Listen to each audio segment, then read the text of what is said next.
c'est Camille de la société O2.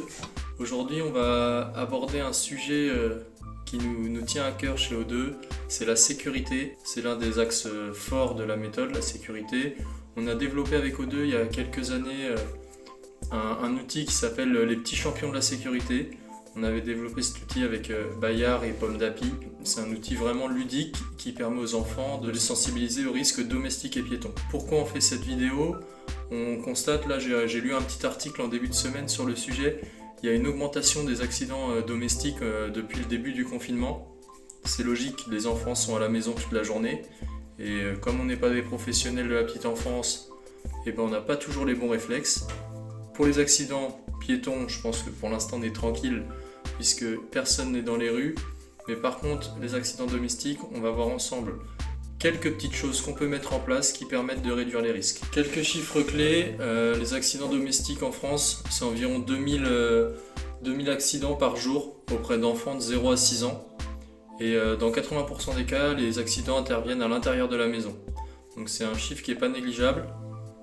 Personnellement, je préfère éviter en ce moment de me rendre à l'hôpital. Pour moi, il y a vraiment deux catégories assez simples. Il y a tout ce que l'enfant ne peut pas prendre ou toucher et qu'on se doit de ranger au bon endroit.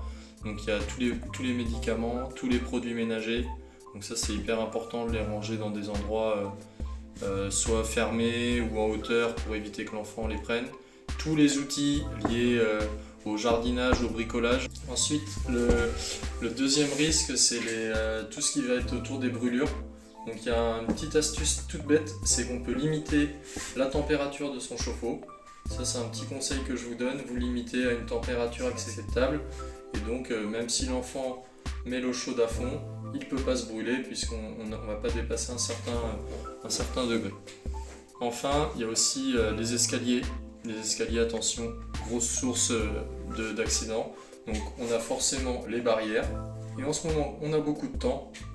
Donc c'est la bonne période pour leur apprendre à monter et descendre les escaliers en toute sécurité. Donc ensuite, on va pouvoir parler des trois pièces principales où on va dire il peut y avoir des risques. Donc il y a la cuisine, la salle de bain et ensuite il y a toute la partie jardin qui est source aussi de beaucoup d'accidents domestiques.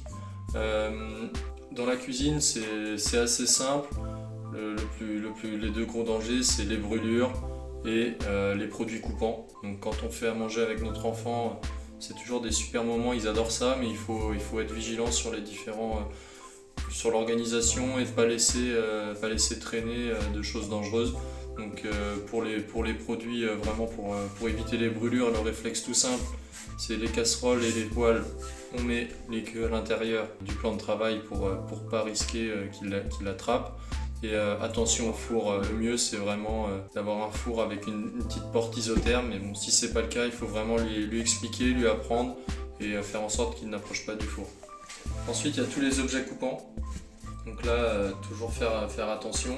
Moi ma petite astuce c'est quand on cuisine, je lui donne toujours son petit couteau d'enfant, comme ça avec un bout de légumes ou autre, il essaie de le couper, puis moi je coupe le reste, comme ça ça limite les risques et au moins il a l'impression et il participe à l'action. Ensuite il y a la salle de bain. La salle de bain, donc ça on le sait tous, quand l'enfant prend son bain, il faut faire très attention et rester à côté de lui. Ensuite il y a deux petites choses, donc j'en ai parlé tout à l'heure, c'est la température du chauffe-eau. Si vous le réglez, vous limitez les risques. Et enfin il y a un petit point à faire très attention, je sais pas vous, mais le mien il veut toujours toucher au robinet.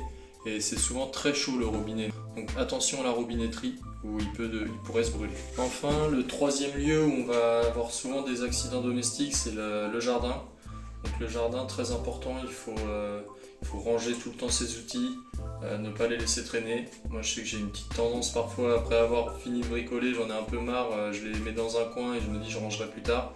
Et là il faut vraiment éviter, ranger ses outils de jardinage, bricolage. Dès qu'on a fini, les mettre hors de portée. Vraiment deux sources de danger dans le jardin, c'est le barbecue. Donc le barbecue forcément, il faut tout de suite leur expliquer qu'il ne faut pas s'approcher. J'en ai fait un il n'y a pas longtemps, je lui ai expliqué, je pense qu'ils comprennent assez bien. Après, faire attention quand ils jouent, ils peuvent vite être amenés à oublier. Donc le barbecue dans un coin qui n'est pas trop dans le passage où il n'a pas trop accès. Et ça permet de limiter les risques. Et enfin, on ne sait pas encore la saison, mais les piscines, très important, il faut qu'elles aient un dispositif de sécurité. Quand on se baigne, tout le monde se baigne ensemble et tout, il n'y a pas de souci. Et dès qu'on sort de l'eau, on sort et on ferme. Parce que 30 secondes, ça suffit pour qu'un enfant tombe à l'eau.